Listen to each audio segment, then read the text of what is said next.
Buenas tardes, bienvenidas, bienvenidos.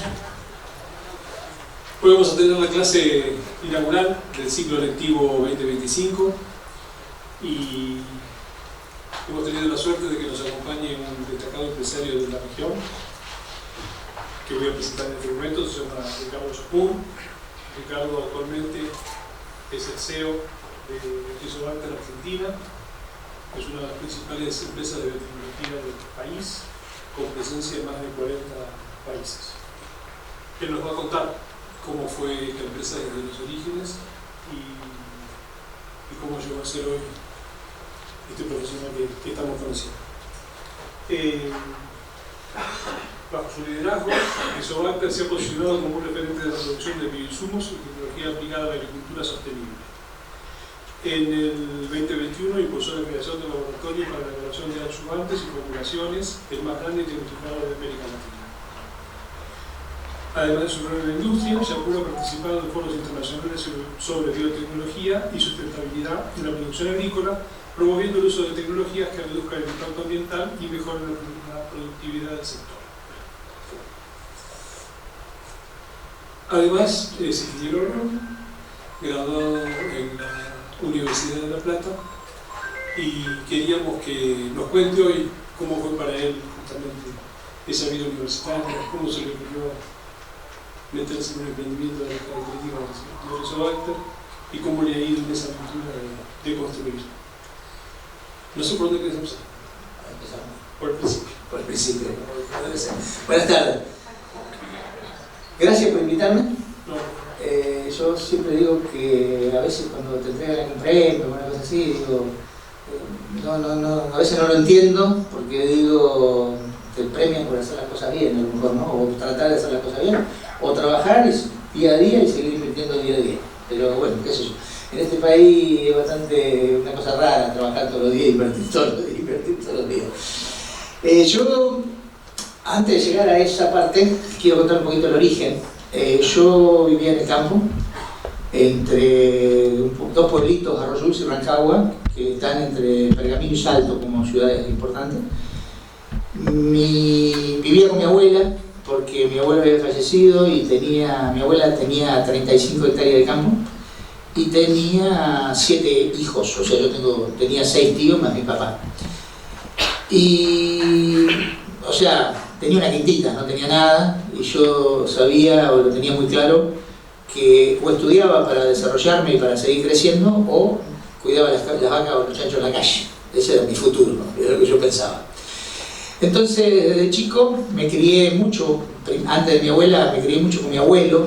Mi abuelo era un árabe que había venido después de la Primera Guerra Mundial, antes de la Primera Guerra Mundial. Él estaba en Siria, que era dominio francés, y hacían el servicio militar 5 años, entonces la familia lo mandó a la Argentina con 15 años para sacárselo y que no haga el servicio militar.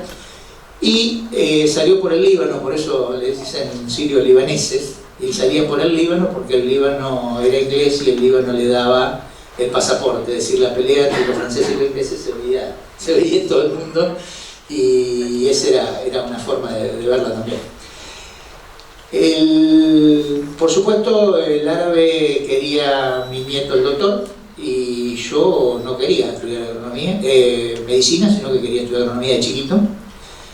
Con él hacíamos la quinta y yo veía, qué sé yo, plantábamos, sembrábamos semillas, verduras, generábamos como se generaba 50, 60 años atrás, en la casa, en el campo, todo lo verde que se comía, todo lo que iba para la olla salía de la quinta.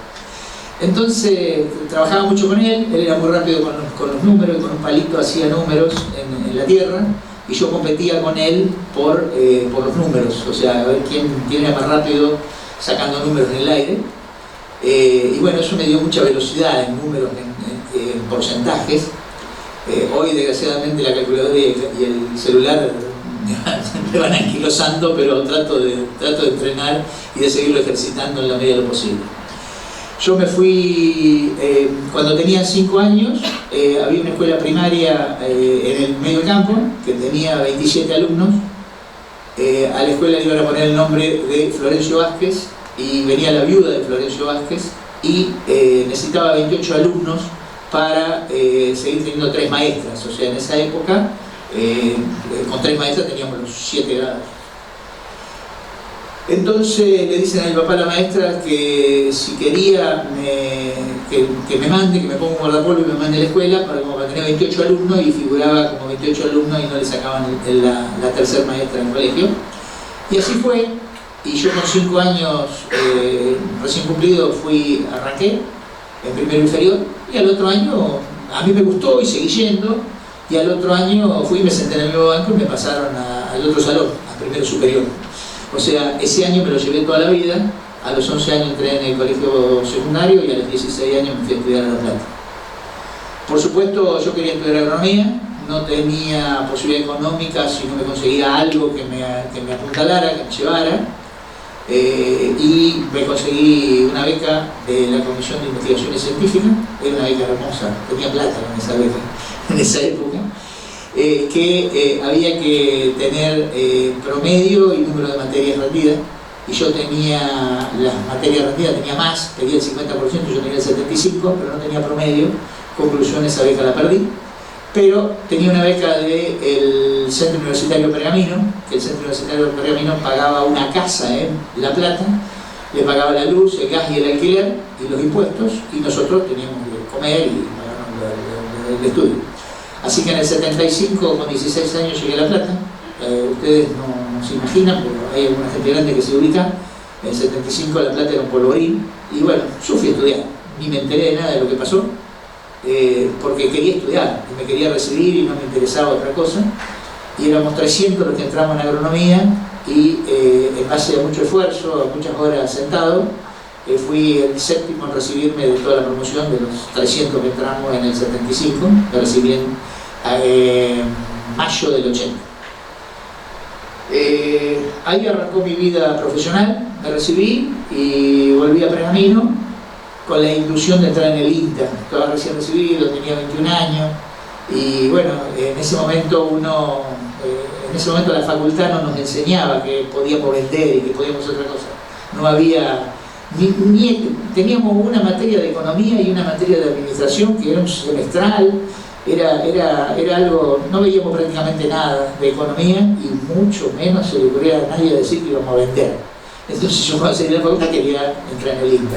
El INTA, el año anterior a que yo me reciba, había tenido un plan de becas y habían entrado una cantidad grande de gente, y después durante varios años no hubo beca, así que en un momento entré a trabajar en una cooperativa.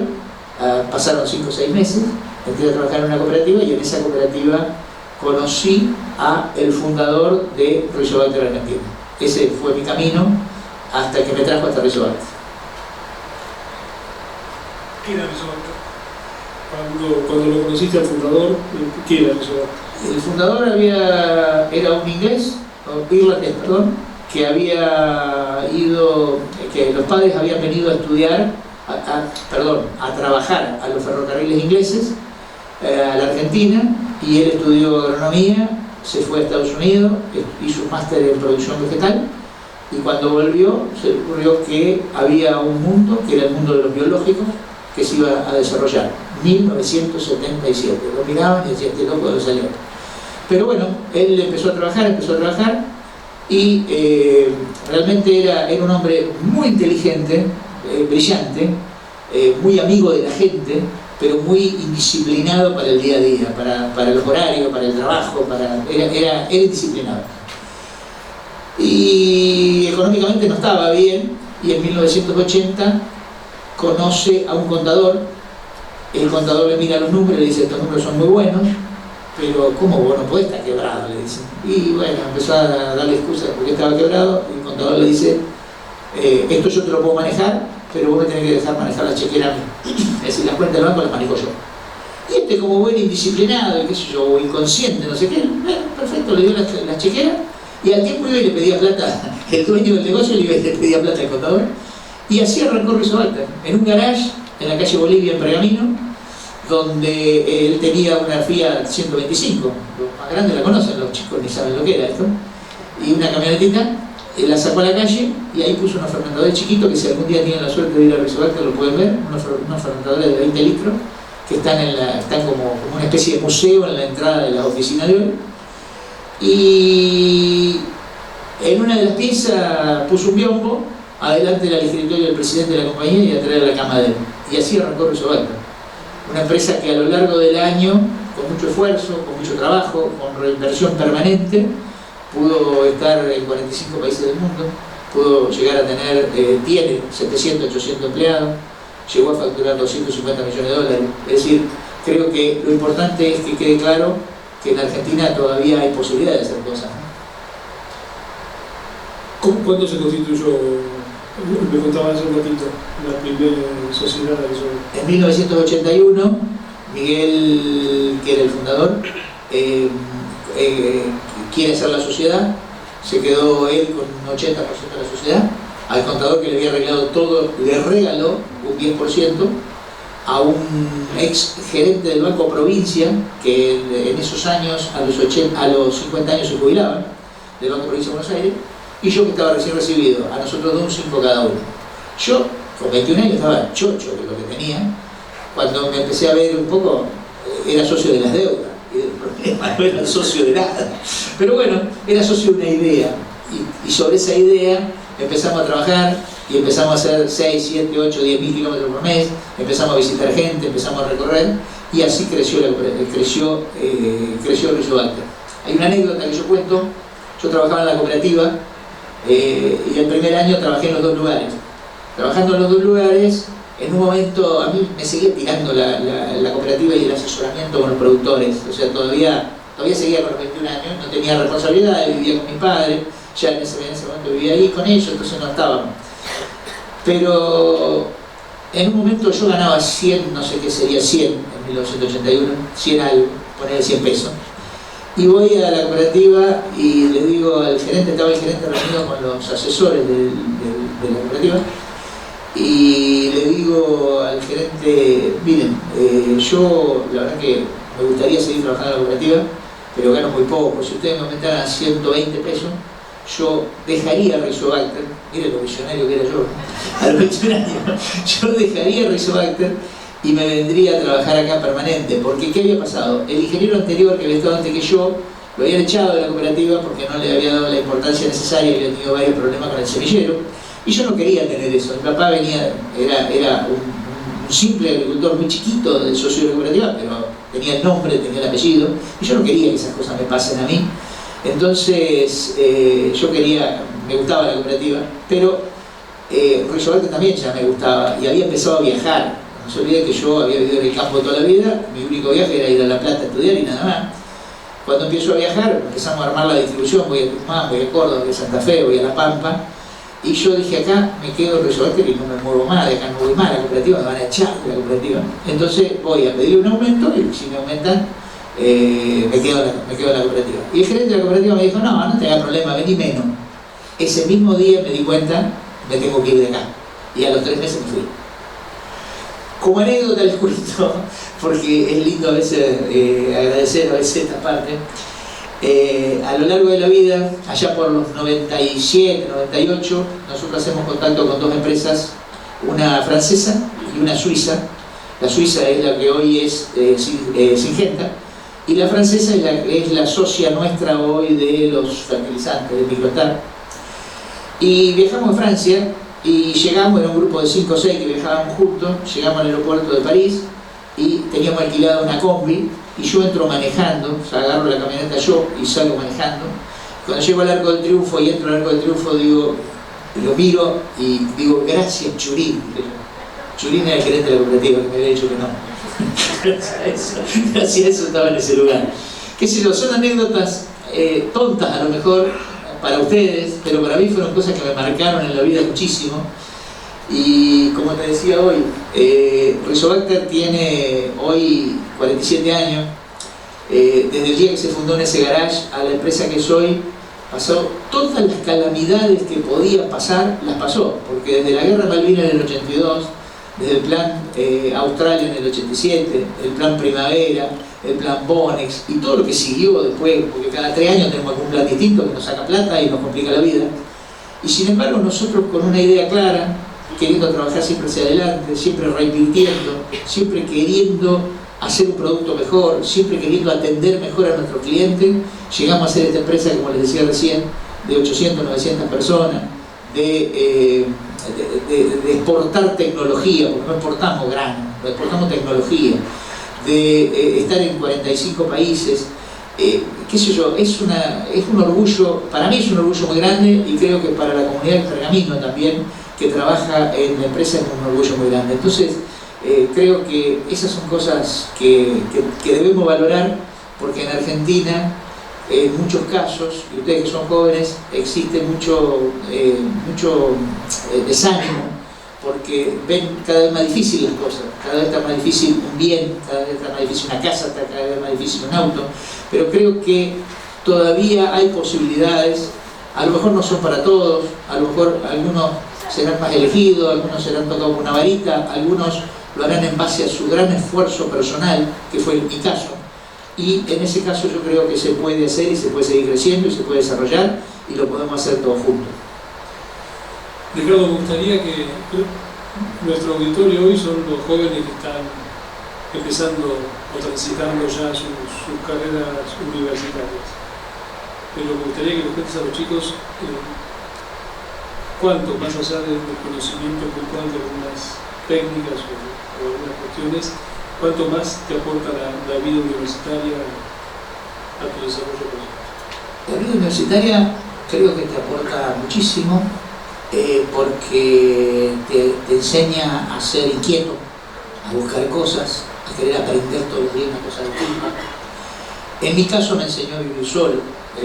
Algunos de ustedes seguramente no son de San Antonio de Areco y se tuvieron que acostumbrar a los 17 años a vivir solo, que no es lo mismo que vivir cuando mamá y papá te hacen la comida o te arreglan la ropa, te solucionan todo. Creo que el reconocimiento en la sociedad también es importante. O sea, yo creo que la sociedad te reconoce cuando te esforzaste y cuando tenés un título y cuando trabajás de eso respetuosamente con la profesión en la que vos elegiste. Entonces creo que es muy importante. El sacrificio es grande, no es fácil. Hay que poner 8 horas de la cola en la silla. Yo siempre digo que esto es como un trabajo, no tenés otro. A mí, yo tengo una hija de 21 años y se lo digo permanentemente. 8 horas permanentes, y se lo digo permanentemente. Es la forma. Hoy a lo mejor hay sistemas distintos, qué sé yo, hoy con internet se encuentran un montón de cosas que a lo mejor antes había que estar en la biblioteca, o la inteligencia artificial te ayuda a solucionar un montón de cosas. Pero, qué sé yo, creo que la inteligencia artificial, si bien es importantísima y va a solucionar muchas cosas, lo único que te pueden dar son cosas que ya existen. Pero la creatividad la van a generar ustedes. La creatividad la van a generar con ese grado de inteligencia que cada uno de ustedes le ponga, como para desarrollar cosas nuevas. Contanos un poquito los primeros pasos vamos mezclando, de internacionalización de Lesobalto. Primero contaste que fueron primero a Brasil, primero volvieron ahí. Nosotros vendíamos en Argentina, no habíamos salido de Argentina, y en 1986 llega un pergaminense que vivía en Ecuador, que se había ido en la época de los militares, se había escapado de la Argentina porque era el presidente de la Juventud Radical de la provincia de Buenos Aires en los 70, y la verdad que tuvo miedo y se fue a Venezuela, porque en Venezuela no consiguió papeles y terminó en Ecuador. Y Ecuador tenía 50.000 hectáreas de soja, 50.000, menos que un productor grande. Y él se acordó que sus amigos de Argentina, o que en Argentina había una empresa que él había visto, que había charlado con el fundador de la empresa, que fabricaba inoculantes, y en un viaje que hizo a Pergamino nos vino a ver a nosotros, y nosotros exportamos inoculantes para 5.000 hectáreas. Y atrás de ese contenedor, que no era un contenedor, sino era un pallet, salí yo para allá, para hacer el reconocimiento, para educar, para enseñar, para ver cómo era. Y me di cuenta que nosotros como empresa teníamos la tecnología y teníamos la logística para competir contra las empresas americanas.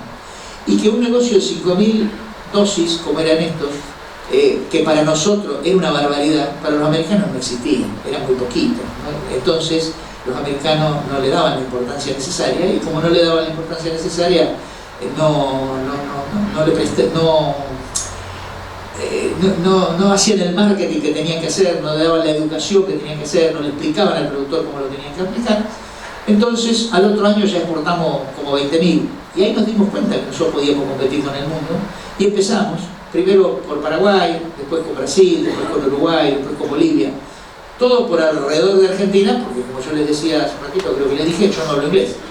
Y bueno, hasta que nos empezamos a animar, y me cargué una persona, Gustavo, que me acompañaba, él habla muy bien inglés, y bueno, él era el técnico y yo era el ingeniero, yo era el vendedor, el marcachifle, digo yo siempre, que vendía, y en función de eso empezamos a vender en Estados Unidos, y después a través del grupo francés empezamos a vender en Europa, y después ya nos animamos y fuimos al África, qué sé yo. Pero esto es como las casas, hay que ir poniendo ladrillo sobre ladrillo. No hay que... Primero se aprende a gatear, después se aprende a caminar, después se aprende a correr. Y para correr una maratón hay que correr mucho. Bueno, es la forma. Yo creo que aquel que piensa que de entrada va a hacer grandes negocios, algunos puede ser que lo enfoque y tenga suerte, pero la gran mayoría no es así. Contanos un poquito para dónde ves que va el negocio, cómo te lo imaginás, el diálogo con el tema ambiental, cómo ves todo ese tema. El productor consumidor europeo invierte solamente el 10% de sus ingresos, o sea, de su salario, en comida. No es como nosotros que invertimos gran parte de lo que cobramos en comida. Entonces él exige y pide cosas, pide una agricultura limpia, pide una agricultura sin químicos. Entonces, despacito, algo que es tan viejo como el mundo, se empezó a desarrollar, como son los productos biológicos para control de plagas y enfermedades. Primero, las inversiones eran de empresas muy chicas. Primero, esas inversiones se orientaron a aquellos lugares donde el cultivador estaba prácticamente arriba del cultivo todo el día. Por eso en los invernáculos con la lechuga o con las flores fueron los primeros lugares donde se empezaron a desarrollar. Y se empezaron a desarrollar con aplicaciones diarias, con aplicaciones de 20, 30, 40, 50 litros por hectárea. Todas cosas que no eran prácticas para llevarlo a una agricultura general. Con el tiempo, cuando la presión se hizo más fuerte, cuando grandes empresas empezaron a entrar en investigación y desarrollo y se generaron mejores productos, hoy los biológicos empiezan a competir con los químicos. El mercado total de productos químicos en el mundo está en algo más de 75.000 millones de dólares. Pero los biológicos ya están entre 12 y 13.000 millones de dólares. Y el objetivo es que de acá 10 o 15 años, con la mejora de los productos, con los mejores controles, con las mejores formulaciones, con la mejor supervivencia de las bacterias o de los microorganismos, ese control se iguale, donde el 50% sea de químicos y del 50% sea de biológicos. No sé si va a llegar a ese número, pero que el número de biológicos hoy está creciendo, en una tasa de crecimiento entre el 13 y el 15% anual, cuando los productos químicos crecen a un 3 a un 4% anual. ¿Por qué les cuento esto? Hoy, hace un tiempo, estábamos en Francia recorriendo con este grupo de los socios franceses que tenemos, y nos llevaron a ver un cultivo de zanahoria. Estábamos viendo la zanahoria, viene el productor nos cuenta que él tiene que hacer un análisis antes de entregarle a la fábrica, a aquellos que hacen la zanahoria chiquitita, que la pulen, hacen la zanahoria chiquita, le tienen que entregar un análisis de residuos de productos químicos, algo así como 30 productos químicos que tienen que tener un límite máximo de residuos.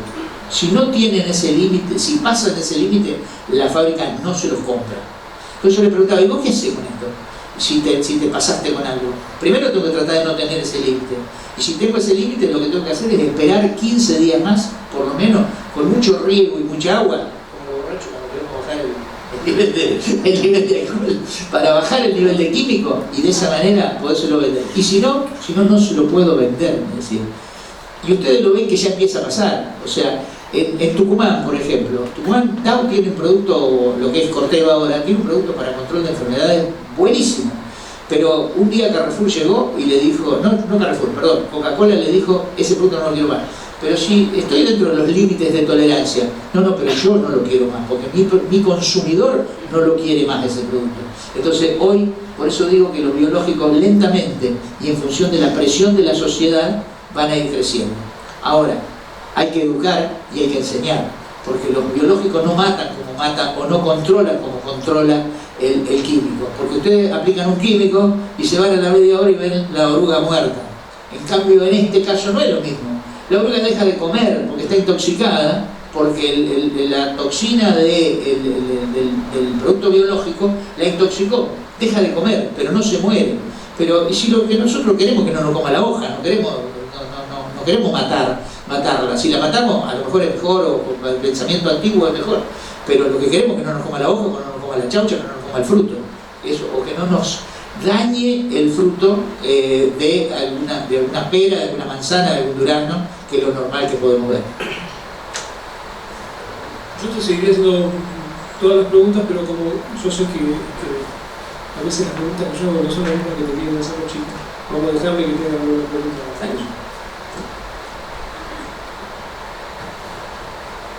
A ver, alguno que se anime. Chicos, también puede ser vos, yo digo. Chicos.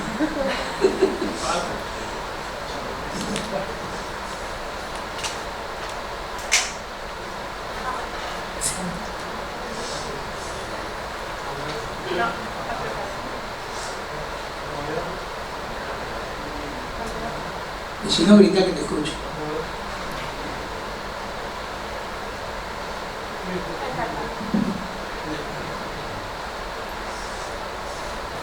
Muy bien, buenas tardes.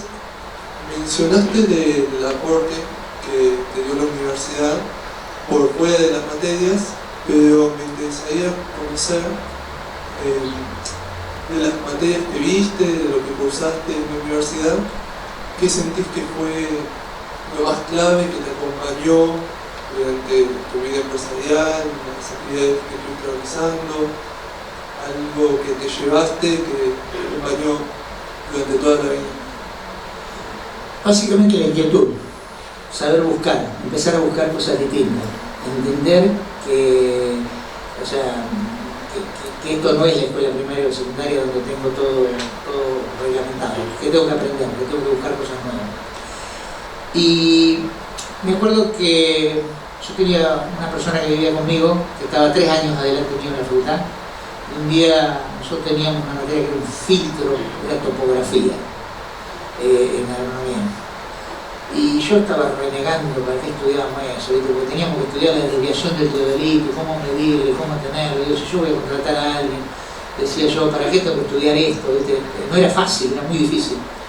Y este compañero que vivía conmigo, que se estaba recibiendo, porque él topografía la tenía en 2.º año y él estaba en 5.º, me dijo, no te olvides que vos mañana sos ingeniero, dice. Y aunque no sepas regular el teodolito, tenés que saber pedir cómo te lo regules. No me olvido más de eso. No sé si lo llegaste a conocer. Eduardo Echeverría, ¿lo conoces? Bueno, él está en San Juan, ahora viviendo en Lima. No me olvido más de eso. Yo creo que esa inquietud es la que la facultad te da mucho, te empuja a aprender eso. Y después en el caso mío me ayudó mucho el compañerismo, vivir fuera de mi casa, vivir... estuve en el centro estudiante, a pesar de todo, no para hacer política, sino para hacer, en esa época hacíamos mucho apunte, y estuve para hacer mucho, a pesar de que era el 76 era complicado, pero nunca tuve ningún problema. ¿Y tuviste algún otro piso en la carrera o siempre fue...? No, yo sé muchas veces mal. Agronomía en La Plata teníamos 28 materias en la época que yo estudié, porque después los programas fueron cambiando. Pero yo salí 10 veces más.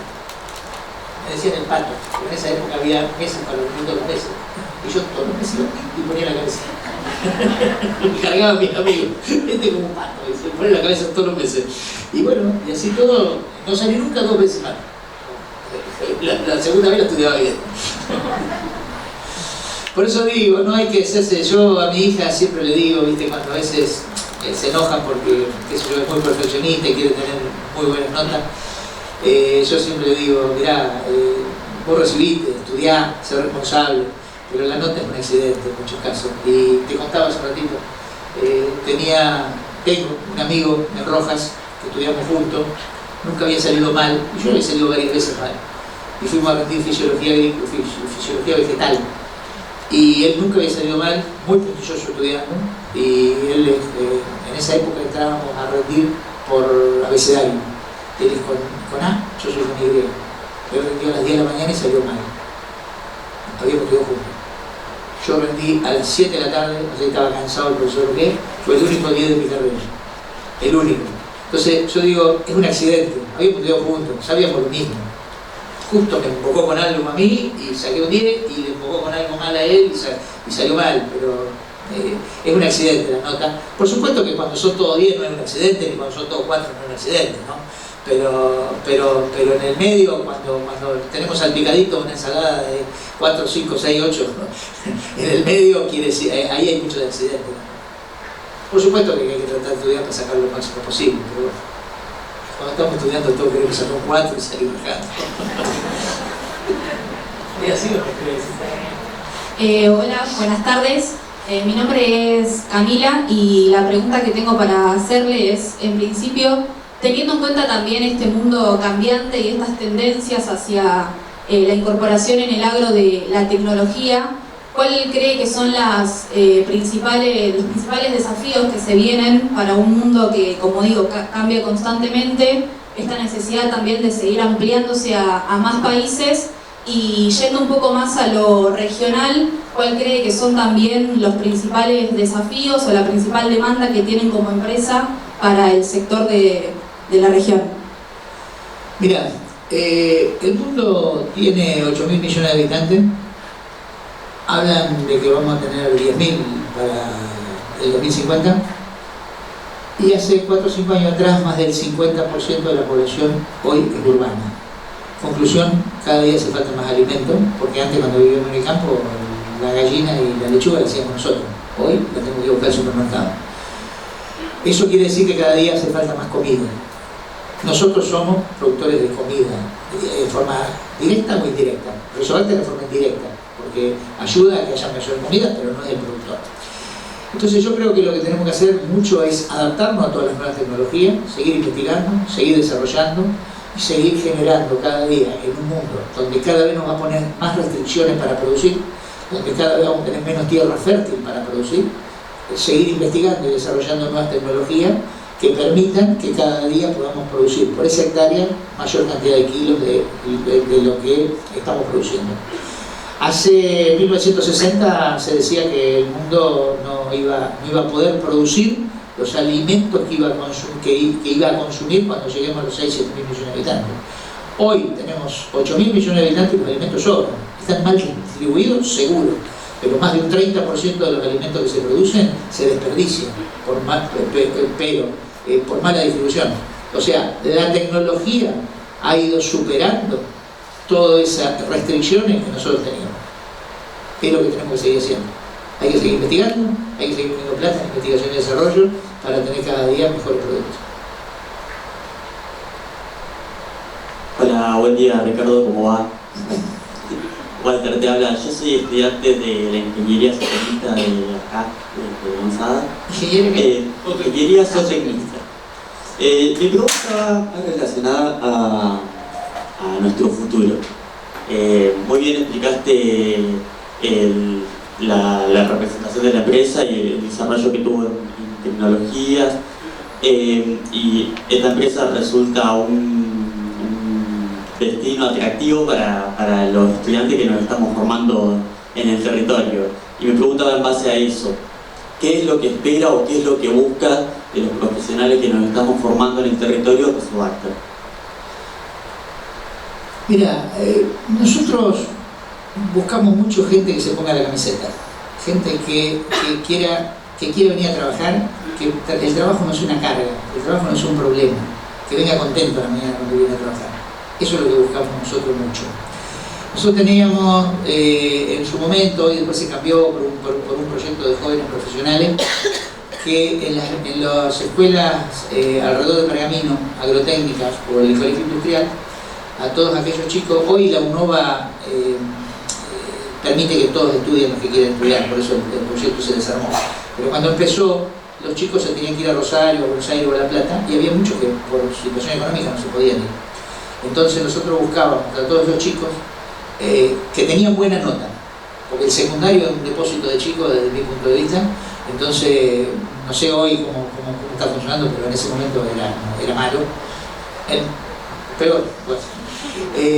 Entonces, aquel chico que tenía buena nota, o era que se esforzaba él o tenía una buena familia atrás. Entonces eso a mí me servía para decir, seleccionamos, traemos a esos chicos, los hacíamos trabajar un año, le pagamos un sueldo como a cualquiera, trabajaba un año con nosotros. A fin de año, después veíamos, si los chicos se querían quedar y había lugar, se quedaban. Y si a nosotros nos gustaban, se quedaban. Y eso iba generando una pertenencia que en un momento, las segundas líneas de la empresa eran chicos que se habían formado desde los 18 años y que tenían la camiseta puesta. A ir ordenando las preguntas, vayan levantando la mano y nosotros le damos el micrófono. Buenas tardes, ¿cómo estás? Recién hablabas de la investigación y desarrollo. Yo quería preguntarte, en tu paso por Rizobacter, ¿qué desafíos por ahí o con qué cuestiones te encontraste que de alguna forma limitaron la forma de investigar o la forma de desarrollar Rizobacter y cómo la empresa pudo superarse? El primer desafío es económico. Más cuando sos una empresa que arrancás de cero. Rizobacter fue una startup, pero una startup no con plata de afuera, sino con la plata que iba generando. Entonces nunca me alcanzaba la plata, porque cuando tenía un poquito de plata para hacer, tenía que comprar los autos, tenía que hacer el edificio, tenía que comprar un fermentador, o tenía que poner plata de investigación y desarrollo. Entonces creo que el económico, en el caso nuestro, fue la limitante más importante. Y después, una de las cosas que a mí a veces me preocupa es cómo se dirige a la gente que está en investigación y desarrollo. Porque aquel que está en investigación y desarrollo muchas veces empieza a trabajar en un proyecto y se olvida de la realidad de lo que pasa en el campo. Yo nací en el campo y sigo siendo productor agropecuario. Entonces más de una vez cuando me vienen con algo distinto, yo digo, ¿cómo hacemos plata con eso? ¿Entendés? O sea, ¿por qué? Porque una empresa, el objetivo de toda empresa es hacer dinero, no nos engañemos. O sea, todo lo otro que se dice, o sea, puede ayudar, puede tener un montón de actos sociales, de ayuda, pero en el fondo tiene accionistas que quieren ganar plata. Entonces, llevar a la realidad a aquella gente que está haciendo investigación y desarrollo, en muchos casos cuesta mucho, porque tienen una idea formada, porque van para ese lado, y vos decís, eso no me sirve, porque esto que vos estás desarrollando no es algo práctico, no es algo aplicable, vamos para este lado. Entonces, esos son limitantes también en muchos casos. Después, qué sé yo, ¿viste? Hoy hay muchos grupos que están haciendo investigación y desarrollo, entonces también vos podés captar cosas, hoy es distinto. Cuando yo empecé no había grupos de gente trabajando que hiciese investigación y desarrollo por su cuenta o que tenga ideas nuevas por su cuenta. Hoy hay muchos grupos que la educación pública cambió mucho en ese sentido. Antes, lo mismo que nos pasaba a nosotros cuando nos recibíamos y decíamos que íbamos a vender, era un sacrilegio. Dentro de la facultad también pasaba lo mismo. Si vos hacías un acuerdo en la facultad, vos empezabas a investigar algo, desarrollabas algo, y vos hacías un acuerdo con una empresa privada, no eras bien visto. Hoy, hace unos años, eso está cambiando y está cambiando fuertemente. Incluso creo que en un momento, acá ayúdenme ustedes que saben más que yo, en un momento para crecer no solamente necesitabas el paper, sino necesitabas solamente el paper. Hoy, para crecer, necesitas el convenio con la empresa privada. Claro. Entonces eso creo que es importante, porque te lleva a la realidad, te lleva a la necesidad que la gente tiene en todos los ámbitos, ¿no? Hola de vuelta. Yo quería aprovechar la pregunta que hizo mi compañera Camila sobre la tecnología para preguntarte puntualmente sobre la inteligencia artificial, que la mencionaste antes. ¿Estuvieron evaluando estrategias para implementarla en su ámbito, en Rizobacter? ¿Ya se está implementando algo? ¿Cómo manejan ese tema? Sí, el equipo, básicamente lo que más está trabajando en esto son el equipo de marketing. El equipo de marketing está lleno de chicos jóvenes y chicos que tienen que pensar distinto, que no son ordenados y prolijitos como somos nosotros. Porque es real, tiene que ser así, no lo estoy criticando. Entonces ellos lo están aplicando, ellos lo están empezando a usar y los veo muy contentos, ¿no? Yo creo que todavía, creo que hay que ponerle creatividad a las cosas y creo que la inteligencia artificial lo que te puede dar es una biblioteca que te ayuda a leer muy rápido todo lo que existe en el mundo, pero creo que no te da creatividad. Ese es mi sentido. Te digo, le estaba contando recién a él, yo tengo una hija que tiene 21 años y tiene que hacer la tesis. Y como sabe que a mí me gusta la presencialidad y me gusta la creatividad de las personas, entonces va a hacer la tesis ahora por el home office, para llevármela contra mí. Pero bueno, son cosas también de las generaciones, y yo creo que esto ustedes lo van a aplicar mucho más que lo podemos aplicar nosotros. Buenas tardes, ¿qué tal? Bueno, primero, gracias, y la verdad que un placer y un honor contar con tu experiencia y con este intercambio. Tengo dos preguntas para hacer, una de índole más personal, la otra más de proyección. Mencionaste en tu relato... No le pido laburo. No. Mencionaste en tu relato que tuviste que aprender a vender siendo ya profesional, que no adquiriste herramientas durante la carrera. ¿En qué momento te hizo el clic para darte cuenta de eso y cómo afrontaste ese tema? Y la segunda de proyección tiene que ver con cómo ves a la ganadería vinculada a la agricultura y cómo viene esa onda de vinculación entre los dos productos. Aprender a vender no me costó nada, por dos cosas. Primero, yo les conté de mi abuelo del árabe, el chorrito de sangre árabe, digo yo, es el que me lleva a vender. Y mis otros tres abuelos eran venecianos. Entonces, no me costó mucho aprender a vender. Cuando, al principio, en el primer tiempo, yo arranqué en Rizobacter, cuando recién empecé para hacer ensayos de campo, y andaba con la pala todo el día sacando planta y cortando nódulos. Y al poco tiempo le dije al fundador Miguel, le digo, a mí esto de andar con la pala todo el día ya me cansó, pues a mí me gustaría vender. Y él me dijo, armar el equipo de venta, si acá está todo por armar, y se ponete a armar el equipo de venta, y me puse a armar el equipo de venta. Él me mandó a hacer un curso de venta en Dale Carnegie, en Buenos Aires. Íbamos lunes por medio a Buenos Aires, donde las primeras 2 horas de ese curso, trabajábamos 4 horas el lunes a la tarde, nos daban la teoría de lo que teníamos que hacer, y a los 15 días teníamos que volver a ver cómo habíamos implementado la teoría y la teníamos que exponer en público, por un lado. Y así eran todas las charlas. Al otro lunes, las primeras 2 horas se exponía en público cómo nos había ido con todo lo que nos habían enseñado, y las segundas 2 horas nos daban una teoría nueva. No era fácil, te digo, pero cada cual tenía que inventar lo que podía. Te digo, teníamos una chica, no me olvido más esto, te estoy hablando del 83, 84, que habían aparecido los cementerios privados, y esta chica vendía cementerio y tenía que contar, porque todo el argumento de venta es poner a la persona que se anima a meter la mano en el bolsillo y cómo disfruta de ese bien que se lleva. ¿Te imaginas lo que era la chica explicando cómo disfrutaban los cementerios parques? Pero entonces eso era tan amplio. Y teníamos un hombre que tenía 78 años que pintaba paisajes en Buenos Aires. Paisajes en los fondos de casa. O sea, la señora o el señor que tenían buenas casas o buenos departamentos y querían, él le pintaba paisajes. Y todo eso te va dando un background de cosas muy grande que te va enseñando y te va ayudando.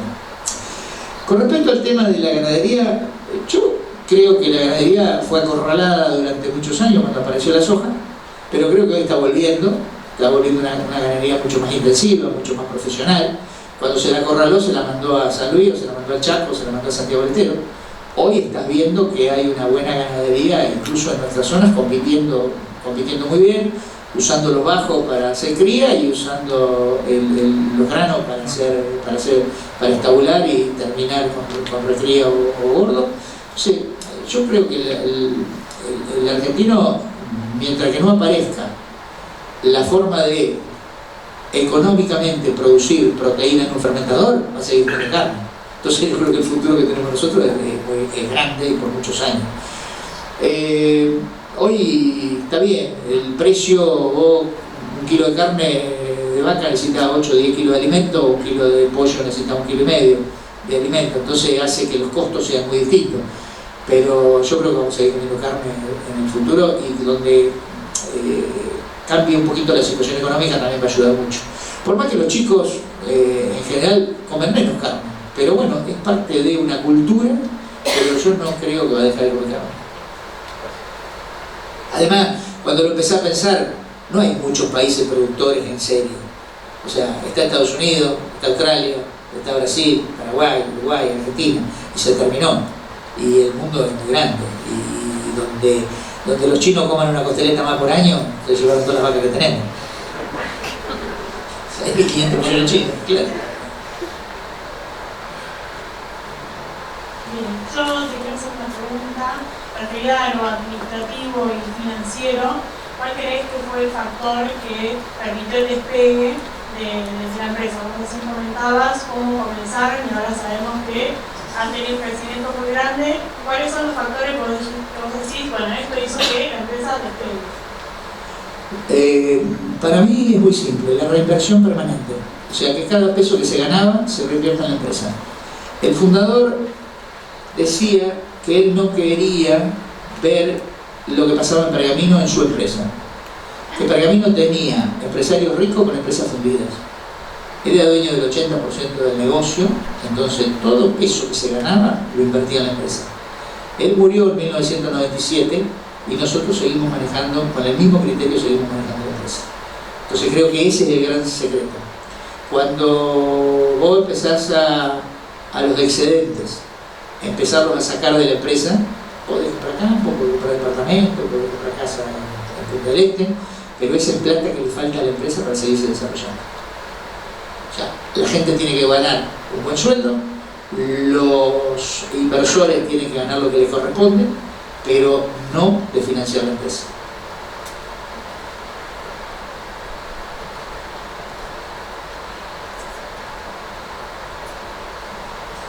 Te hago una última pregunta. ¿Qué recomendaciones tenés para estudiantes, como en mi caso que yo estoy terminando la carrera? ¿Qué recomendaciones tendrías para cómo nos insertemos en el mundo laboral, cómo en la vida, apenas terminás la universidad? Y también para los que recién empiezan, que en este auditorio hay muchos ingresantes, más allá de la recomendación que hiciste de estudiar las 8 horas, ¿qué otras recomendaciones encontrás? Elegí lo que te gusta. Seguramente en muchos casos puedes fracasar, pero seguirlo intentando. En Argentina, aquel que fracasó una vez, le ponemos un sello en la frente, es un fracasado. En Estados Unidos, un fracaso es una cucarda que te lleva, porque de ese fracaso aprendiste. Yo, dentro de la empresa, cuando empezaron a aparecer los grupos de investigación y desarrollo, tenía grandes discusiones con mi equipo, porque mi equipo quería ir a hacer investigación y desarrollo afuera, con las empresas. Y yo le decía que no, traerlo acá. Él me decía, no, pero tenemos equipo afuera, tienen un espectrofotómetro, tienen esto, tienen el otro, nosotros no lo tenemos. Busquemos la forma de conseguirlo, porque del fracaso acá nos queda, si estamos afuera no nos queda nada. Si está acá adentro, nos queda toda la experiencia de lo que fracasamos y de las cosas que no vamos a hacer mañana.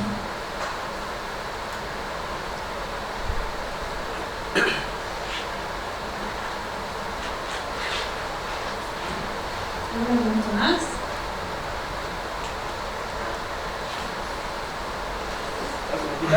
Sí. Ayer de los que levantaba la plantita que con Fernando lo tenía y lo plantábamos y en el 80 estaba administrando campos en el norte y ustedes aparecieron en la falta un papa de Najo. ¿En qué norte? Yo estaba en Tafí del Valle. Ah. Y teníamos entre los productores que estaban queriendo ver y avanzar grandes discusiones con aquellos que decían pero dejadme de bromear con estos flacos que te vienen acá a querer contar las pelotitas ahí de broma.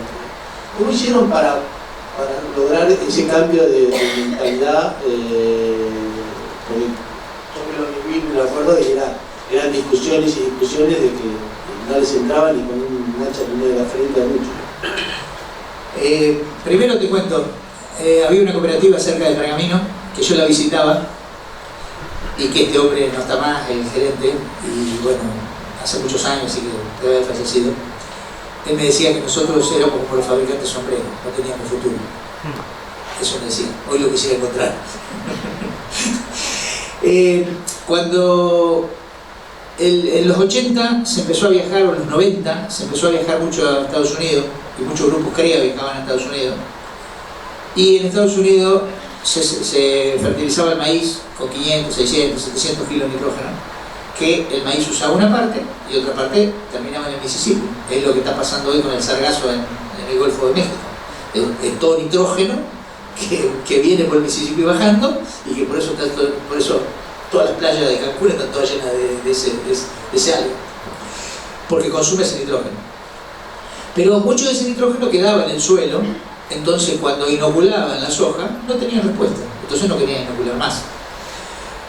El Embrapa, que es el INTA de Brasil, tiene más de 5.000 ensayos donde en los lotes que nunca tuvieron inoculación, o sea, los lotes vírgenes de soja, tienen aumentos de rendimiento de hasta 1.000 kilos de aumento de rendimiento, mientras que en los lotes con población naturalizada, es decir, que ya tuvo inoculante, que ya tuvo cultivo de soja, tuvo inoculante, los aumentos de rendimiento son mucho menores, son de 300, 400 kilos. Por supuesto que paga el uso de inoculante, pero hay que demostrarlo y hay que trabajar.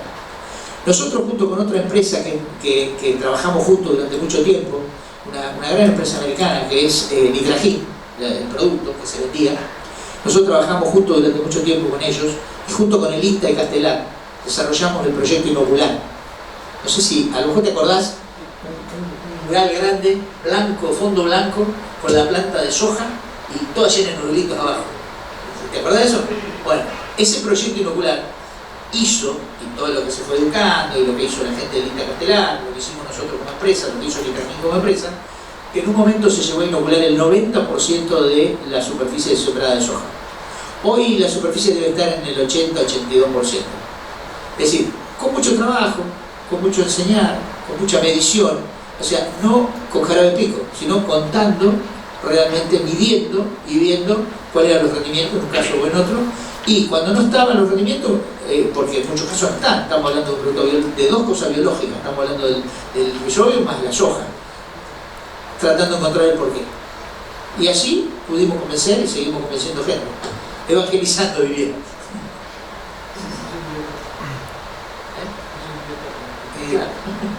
Una consulta respecto al productor argentino versus productores norteamericanos o paraguayos, brasileños, respecto a la implementación de estas nuevas tecnologías. ¿Cómo lo ves? ¿Lo ves más proclive a la implementación? ¿Menos? ¿Nos llevan muchos años en el resto del mundo? Respecto a la idiosincrasia del productor, ¿no? Estados Unidos sigue inoculando poco, sigue fertilizando muchísimo. Brasil dio la vuelta. Brasil en un momento por muy mala calidad de productos, en un momento no inoculaba ni un 20%, hoy inoculan el 70%. Paraguay copia todo lo que hace Brasil. Pero hay una cosa que me llamó mucho la atención cuando empecé a viajar a Europa. Europa tiene 1 millón de hectáreas de soja, no tiene más. O sea, es un partido de la provincia de Buenos Aires. Pero ellos no piensan en un cultivo de soja sin inoculante.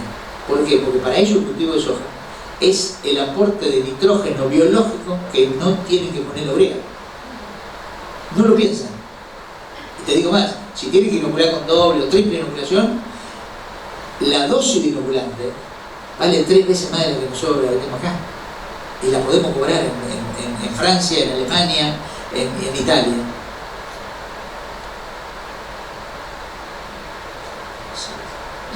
Ricardo, bueno, a lo largo de tu presentación, de este diálogo, ya nombraste distintas disciplinas. Yo quería contarte que la universidad tiene, seguramente hay muchos estudiantes de las ciencias agropecuarias en este auditorio, pero también tenemos estudiantes de administración, estudiantes de informática, estudiantes del área de la salud.